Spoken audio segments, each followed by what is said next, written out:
Meet former CBS News president and media innovator Andrew Heyward next on Carpe Diem.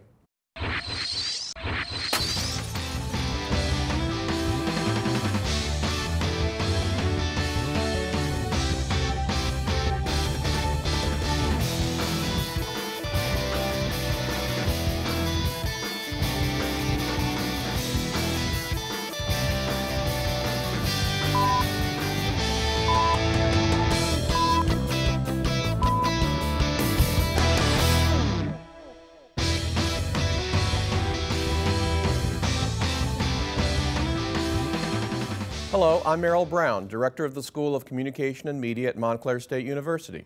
On this edition of Carpe Diem, our guest is former CBS News President Andrew Heyward. Heyward served as Network News President for almost a decade, the second longest tenure of any president of CBS News. Prior to assuming that role, he was executive producer of the CBS Evening News and launched the news magazine 48 Hours. Heyward has brought tremendous innovation to the media industry over the years. Today, as a consultant to media companies, he's become a leader in digital initiatives and speaking out on important news industry issues. Andrew, welcome to Montclair State University. Very happy to be here. Thank you. Thank you for coming out here today. We're glad to have you and enthusiastic about all you're going to say to the faculty and students in our later sessions. And it's important to the university to have you visit, so thank you again. Let's start with just your summing up your CBS News era, and it's now been a number of years since you were there, but you've had time to reflect on an exciting, turbulent, change-filled period at CBS News. How do you look back on that? Yeah, there's a lot to think about. I was at CBS News for almost 25 years, and as you said in your very kind introduction, president for about 10 of those. I started out as a segment producer on the CBS Evening News 2 weeks after Dan Rather took over. That was an historic milestone in CBS News history, the stepping down of Walter Cronkite and Dan Rather's succession. Over the next 25 years, the news industry itself changed enormously, probably more than network television itself changed, which I'm sure we're going to talk about. Certainly there were many highlights and a few lowlights. It was a great privilege to lead a national news organization during 3 presidential elections, including the very troubling and troubled one of 2000. It was also a privilege to oversee coverage of 9/11, which was such a horrible tragedy for this country and for the world. And I think a moment for network news to actually live up to its potential to unite the country at a time of tragedy. There were also a lot of programming initiatives. You mentioned 48 Hours. That was probably the most fun I ever had, was putting together a great group of men and women who wanted to try something new, and we had leadership that encouraged us to innovate, and the program has now changed somewhat. It's now a very well done crime show called 48 Hours Mystery, but when we started it in the late 80s, it was an instant documentary program that was very innovative and distinctive and became quite influential, so that was also very rewarding. But along the way, as I said, it was a chance to have a front row seat at the dawn of the internet and the rise of not only 24-hour cable in the 80s, but all the choices that people have for news today. And to think about what that means for the news consumer is something that was fascinating then, and as you pointed out in your intro, continues to fascinate me now. During your early years at CBS News was still a dominant voice in a limited number of voices that had access to the airwaves. Obviously, by the time you left, there was massive competition from cable. NBC and ABC were all competitive with you in a number of ways. How do you view that change in the competitive scene? I think it's very good for the news consumer. It certainly creates challenges for the news provider. As you point out, Merrill, the television network news divisions really grew up in a kind of oligopolistic environment. There were only 3 networks. And because of technology, it was very technological obstacles. Covering and distributing television news was very difficult and very expensive. So there were enormous barriers to entry for anybody else who wanted to do it. It's hard to believe now because we take for granted that if the second anything happens, if a plane lands on the Hudson, we'll see the video a few minutes later, not only from professional news providers, but from amateurs who can upload it from their smartphones. Well, in the 80s, if that had happened, you might, certainly the local station would cover it, but if you lived in a city other than New York, you literally had to wait until the CBS Evening News came on, or ABC or NBC, to see the full story. national and international news was the exclusive province of these network newscasts. So that created an environment in which they could become very powerful, very influential. I'm afraid to say it also allowed them to become a little bit arrogant sometimes about their role in the media conversation. And now everybody realizes that they're just several of multiple choices, and that has changed the tone. Instead of dominating the conversation, your hope is to participate in it. And yet, people, even during the later years of your tenure and since, have written off the nightly news programs that are the franchise of broadcast news networks. They remain fairly strong, significantly profitable, and if I'm not mistaken, last year actually had an uptick in audience for the first time in a number of years. So they continue to be important franchises, and that's part of, I guess, your legacy and that of others. I think that's absolutely right. The three evening newscasts collectively attract between 20 and 21 million people a night. You put that together and think of that as one television show, that's an enormous hit. They're still very influential. However, their audience does skew quite old. The history of American media innovation is that new forms eventually find a way to coexist with the old ones, or old ones adapt and find a way to coexist with the new ones in a constantly changing ecosystem. So radio didn't go away when television came along, movies didn't go away when TV came along, and so on. And the same is true of the evening newscasts. They have lasted and they retain value for those 20, 21 million people. They do generate significant revenue as well, and they really are the spine of the news gathering organizations that these networks still maintain, although the organizations are smaller than they were. I think the real change, though, is that for the next generation, the notion of having a news organization, a newspaper or a network, organize your world for you, that's truly out of date. And I think that's been a little bit underestimated as a result of the digital revolution. People focus on user-generated content, but I think the real change is what I call user-generated context, meaning that the individual user gets to decide for herself how to organize her news and information choices, no longer dependent on the front page of the New York Times or the CBS Evening News to do that. So what used to happen is that when young people got to be a certain age and had children of their own who were going to school, started paying taxes and so on, they would take on the media habits of their parents, including sitting down and watching the news. That doesn't happen anymore. The next time my kids plan to watch a network evening newscast is never. And yet, young people consume news in significant quantities in ways different from their parents. They get it from the internet, as we know. They get it from Jon Stewart. They get it on demand, even from CBS and other people. How do you assess the marketplace for news in the context of those observations? The marketplace for news is extremely robust, exactly as you point out. The problem is that it's a marketplace where a lot of the goods are underpriced. The real challenge for news providers is getting people to pay for the content, to pay what it costs. When you had this oligopoly that we talked about a few minutes ago, it wasn't really a problem because everybody had a large enough market share to sustain a very viable business. Now that you have a fragmenting marketplace and you have a lot of content that's available for nothing, getting consumers to pay the freight is difficult. So that and advertising dollars, while they are moving in significant numbers to online and mobile platforms, do not in any way match what they were or what they are still in network television. We can talk about the reasons for that if you want, but that poses significant issues. The businesses were built around a different kind of cost structure than what current revenues can sustain over the long haul. They were also built under a different editorial and point of view structure. You yourself have been a proponent of trying to get television news to take more of a point of view, but probably not in the mode of, say, Fox and MSNBC, which clearly have ideological points of view, not simply journalistic points of view. As you look at the dominance of editorial points of view in TV news today, how does that make you as a traditional journalist feel? I have mixed feelings about it. First of all, I'm a big believer in the marketplace speaking, and I think it's not up to middle-aged men wearing suits to decide, or at least certainly be the sole deciders of what people get to see and hear and read.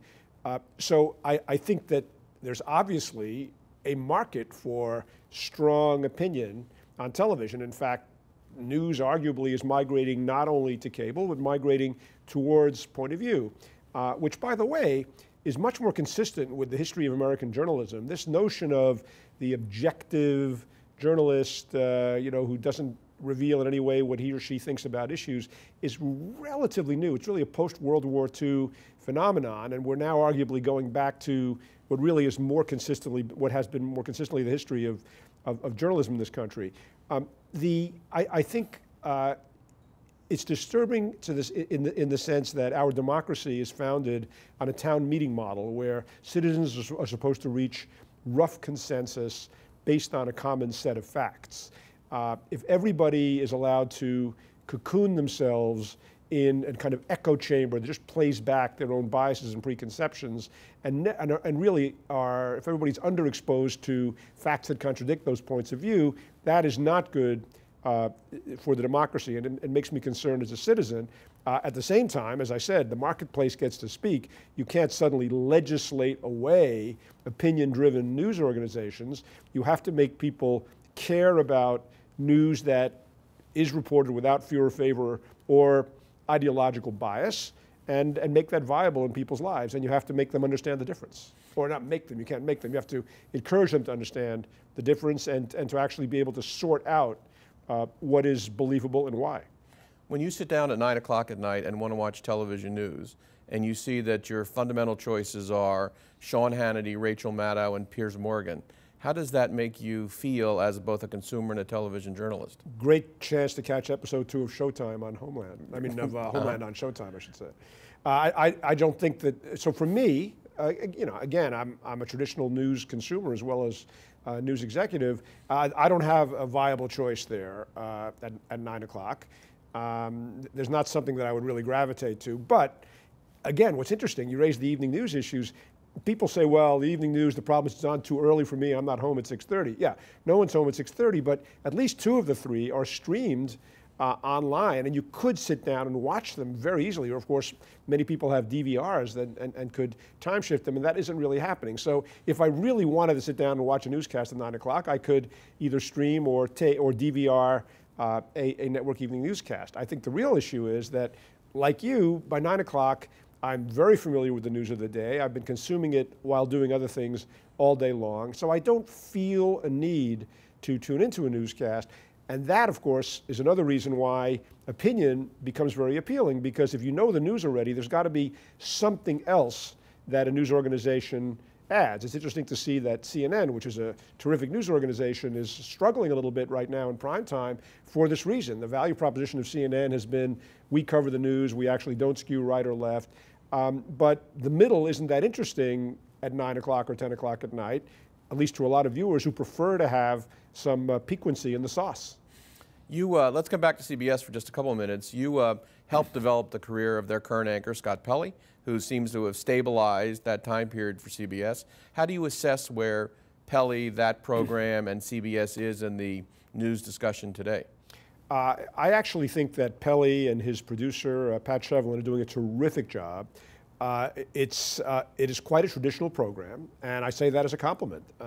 The people at CBS News, I think, have correctly decided that the evening news audience likes the evening news to do what the evening news has traditionally done, which is to seriously, soberly, responsibly sum up the national and international issues and try to shed some additional light, explanatory light on them. And I think Pelley does a great job. It's very simply and clearly written.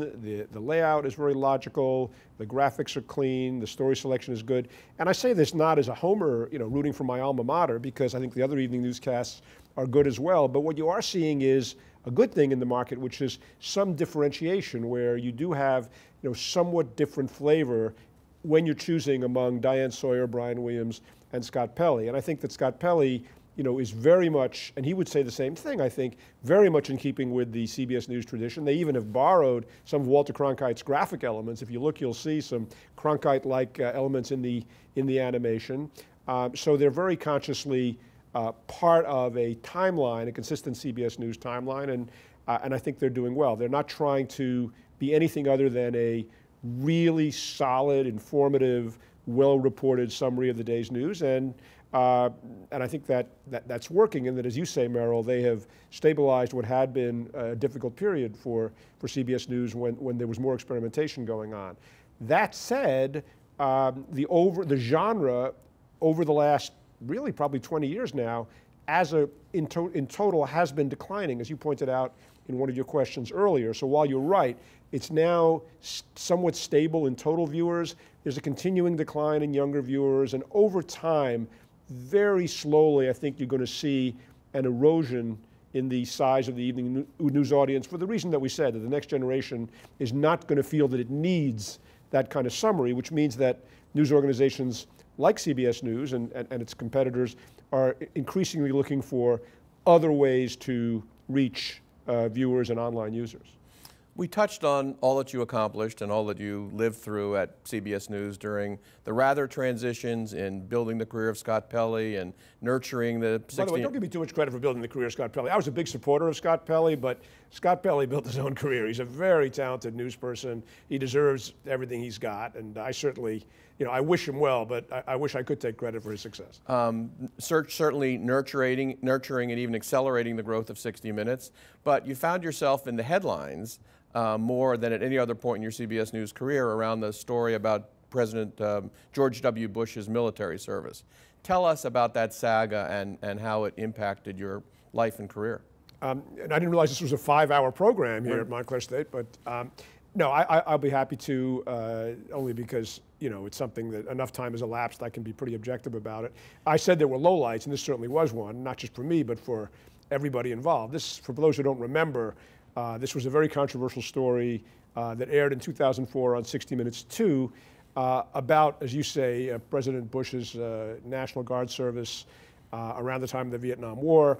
And the issue that arose very quickly after the story aired was that documents at the center of the story, purported to be memos from his commanding officer, turned out to be of suspect origin. We still don't know to this day, it's almost 10 years later, certainly 8 years later, whether they were in fact genuine. So it's never been proved that they were forgeries or genuine, but that's not an acceptable standard for a news organization. You can't base a story on documents and then find out, as we did, that there hadn't been enough checking and reporting about their origin and their authenticity to meet the standards of CBS News. So that ended up being more than an embarrassment, really a scandal. And there was people had to leave the company. There was a large external investigation, trying to get to the bottom of it, and it was very hard for all involved. I think I stayed on for another year after that, and until the end of my contract. And one of the things that I'm proud of is that at least, and again, I can't take credit for this, but we started. We made it a very high priority to not only restore internal morale. Let's face it, the overwhelming majority of CBS News people were not involved with this in any way. There were a very small group of people responsible. But also, our most important relationship is the one with the viewers. And CBS's credibility had been called into question because we were accused of political bias. So the good news is that even the external report did not find any political bias, but it did find some egregious journalistic errors. And CBS News very quickly set about the business of restoring its credibility, and I think that's been a big success, meaning that there's no one walking around now saying that CBS News somehow is, well, let's put it this way, there's always people who feel there's political bias in network news, and not just at CBS, but I don't think there's any ongoing legacy of that particular story. I think that CBS News has put it in the past. I think we addressed it, as painful as it was. I was in the hard position of trying to do two things, which was support my journalists, but at the same time get to the bottom of something that seemed to be problematic. And the more we dug, Merrill, the more it was obvious that something was wrong. So after about 10 days, and I wish it had been even quicker than that, we did have to pull back from the story, and that obviously created a lot of controversy. And some of the other people who were involved in it, if they were sitting here, would give you a very different perspective and say that we never should have pulled back. But I feel very strongly that there were errors committed. CBS News did the right thing in taking responsibility. People paid a big price for it, and the organization has successfully moved on. You have not told that story particularly aggressively in your own defense, or at least in your own explanation. Will you ever tell that story from your point of view and how it looked from where you sat? I guess the answer is no. I want to be courteous and answer your question, but almost everybody involved has moved on, including people who left, with whom I'm still in touch. I think that's a much healthier way to look at it. I think there was an exhaustive external report. I thought the firm, there was a lawyer and also a former head of the AP, Lou Bacardi, was a former Attorney General of the U.S., Richard Thornburg, and a former head of the AP, Lou Bacardi, who spearheaded the report. I thought they did an excellent job, as harsh as it was. So I think there is a public record of what happened. I don't think the world is waiting to hear what Andrew Heyward has to say about it. But I also feel that, if anything, to try to put it in a more positive light, as I said, the fact that the organization was able to deal with this wound, acknowledge the fundamental covenant with the viewers that there's nothing more important than our credibility, that if we say something is true, we have to have done the work to justify our belief that it is true and be able to back up what we say with solid reporting. There's nothing more important than that, and the organization is thriving. So in that sense, I feel that we don't really have to dwell on it. To the degree that there are lessons, I think they've been very, very strongly absorbed by anybody in the organization and people who are involved. And I'll give you an interesting example, and push back if you disagree with this, but the fact that Katie Couric's interview with Sarah Palin in the 2008 campaign was really, I think, a critical moment, at least in the media coverage of the campaign. And it happened with no accusations, or certainly very minimal accusations, that there was any political bias. To me, was a great sign that the organization had successfully moved on in the eyes of its viewers. Because you could imagine a scenario where critics would say, oh, well, here goes CBS again, just trying to stick it to the Republicans. And that was actually not the case. People took the interview at face value. I thought Katie did a great job with it. It was a very important interview in terms of giving viewers a chance to see Sarah Palin's strengths and weaknesses. And it was done not in a swirl of political controversy at all, which to me says that 4 years later or 3 years after the report came out, CBS News had moved on, and I'm trying to do the same thing. That raises the very interesting topic as we sit here in an election season of the media's role in the current election. In fact, the media has become an issue again in general, with lots of people on actually both sides of the political spectrum pointing fingers at media credibility and media racing to stories and media attempting in the eyes of the right to re-elect the president. How do you feel the media is doing in this context of the election year? Well, I think it's a complicated question. I'll try to give a simple answer. The answer is overall well. As you pointed out earlier in setting the context for this discussion, there are so many more outlets now for media that it's like going into a superstore and you can find absolutely anything you want. If you want your own opinions reinforced, there are places to do that. If you want to dig in and find out what the candidates think, including at a very, very granular level, or what their policy positions are, you can certainly do that.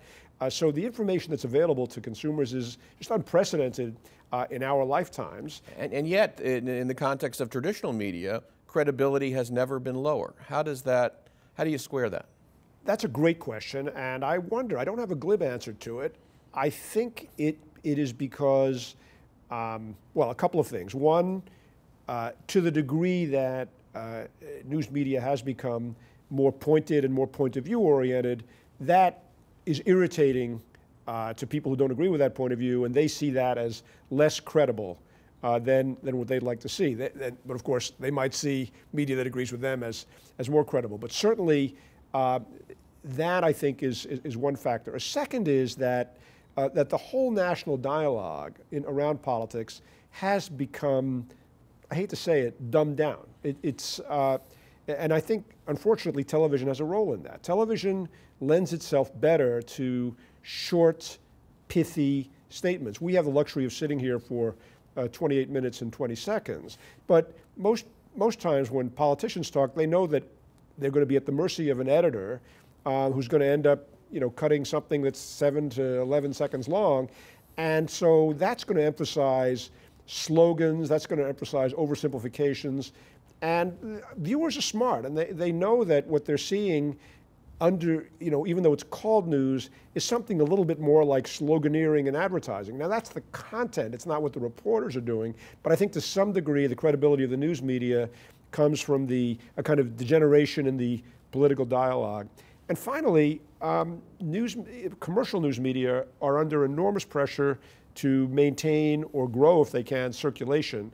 And when you chase ratings, you're sometimes going to chase stories that aren't necessarily the most important, or you're going to put a more sensational or commercial or even tabloid spin on a story. And when you do that, people might draw some salacious pleasure from it, but at the same time, it hurts credibility. So I would say those are the factors. But again, it's a complicated question. I'm not sure what the answer is. I do agree that journalists should find it very sobering that they seem to continue to fall in the estimation of the American public, even while their own sense of themselves continues to grow.